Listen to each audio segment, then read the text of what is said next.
ദൈവത്തെ ദർശിച്ചവരാണ് വിശുദ്ധർ. ആ വിശുദ്ധരോടൊപ്പം മാലാഖമാരുമായി സ്വർഗീയ ആനന്ദത്തിൽ ആയിരിക്കുന്ന ഞങ്ങളുടെ വാത്സല്യനിധിയായ അമ്മ ത്രേസ്യാളിൻ്റെയും പ്രിയ സഹോദരങ്ങളായ മണിദാസിൻ്റെയും ബ്രൈറ്റിൻ്റെയും പാവന സ്മരണയ്ക്ക് മുൻപിൽ ബ്രൈറ്റ് ഗ്രൂപ്പ് ഓഫ് അക്കാഡമീസ് പ്രാർത്ഥനാപൂർവം സമർപ്പിക്കുന്നു ഇന്നത്തെ വിശുദ്ധർ. അവതരണം അനിൽ കുഴിഞ്ഞകാല. ആശയം മുത്തയ്യൻ ആൻഡ് സെലിൻ പ്രിയ.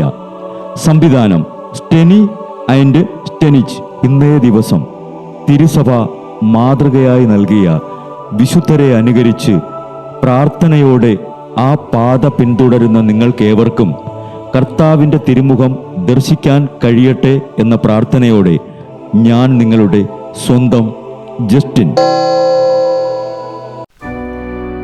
ഇന്ന് ജൂൺ 7 വിശുദ്ധ അന്നയുടെ തിരുനാൾ. 1549 ഒക്ടോബർ 10 സ്പെയിനിലെ ആവിലായിൽ ജനിച്ചു.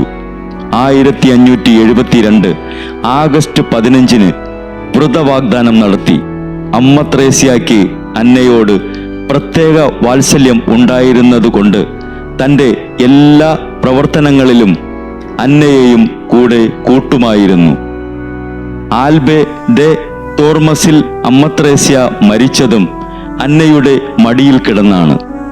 1604 ഫ്രാൻസിൽ കർമ്മല മഠം ആരംഭിക്കുന്നതിനായി അന്ന മറ്റ് 4 കന്യാസ്ത്രീകളുടെ കൂടെ അങ്ങോട്ട് പുറപ്പെട്ടു.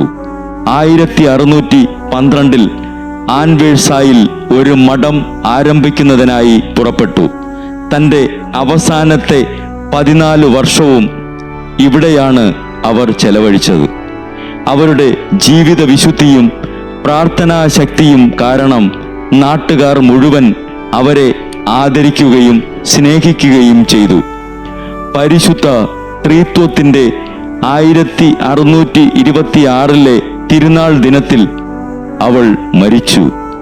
കർമ്മല സഭയുടെ നവീകരണത്തിൽ വിശുദ്ധ അമ്മ ത്രേസ്യായുടെ ആത്മമിത്രവും സഹകാരിണിയുമായ വിശുദ്ധ അന്നെ ഞങ്ങൾക്കു വേണ്ടി അപേക്ഷിക്കണമേ. ബ്രൈറ്റ് കുടുംബത്തിൽ നിന്നും കർത്താവ് തൻ്റെ മുന്തിരിത്തോപ്പിലേക്ക് വിളിച്ച് പൗരോഹിത്യം നൽകി അനുഗ്രഹിച്ച റവറൻ ഫാദർ ബിൽ ബ്രൈറ്റും സന്യാസത്തിലേക്ക് വിളിച്ച് അനുഗ്രഹിച്ച് മണവാട്ടിയാക്കിയ സിസ്റ്റർ മരിയ ജോസും വിശുദ്ധരെ അനുകരിച്ച് ഇവിടെ ഈ ഭൂമിയിൽ ആത്മാക്കളെ നേടാനായി ഇരുൾ വീണ താഴ്വരയിലൂടെ നടക്കുമ്പോഴും പൈശാചിക ശക്തികൾ വിടാതെ പിന്തുടർന്ന് പീഡിപ്പിക്കുമ്പോഴും മരണം നിഴലായി കൂടെ നടക്കുമ്പോഴും ദിവ്യകാരുണ്യം എപ്പോഴും ആത്മാവിന് കരുത്തേകും പോലെ തിരുവചനമെന്നും പാതയിൽ വിളക്കായി ജ്വലിച്ച് ആ ജ്വാലയിൽ അനേകായിരം ആത്മാക്കളെ നേടിയെടുക്കാൻ സകല വിശുദ്ധരെ, മാലാഖമാരെ ഇവർക്കു വേണ്ടി എപ്പോഴും കർത്താവിനോട് മാധ്യസ്ഥം വഹിച്ച് പ്രാർത്ഥിക്കണമേ. അനുദിന വിശുദ്ധർ നടന്ന വഴിയെ നടക്കുന്ന ഇവർക്ക് പിന്നാലെ കൽപ്പനകൾ പാലിച്ച് കരുത്തോടെ നടക്കുന്ന ഞങ്ങളും ഞങ്ങളുടെ പ്രിയപ്പെട്ടവർക്ക് അരികിലെത്തി നിത്യസൗഭാഗ്യം പങ്കിടാൻ അനുഗ്രഹമരുളണമെന്ന് കർത്താവേ അങ്ങയോട് ഞങ്ങൾ പ്രാർത്ഥിക്കുന്നു.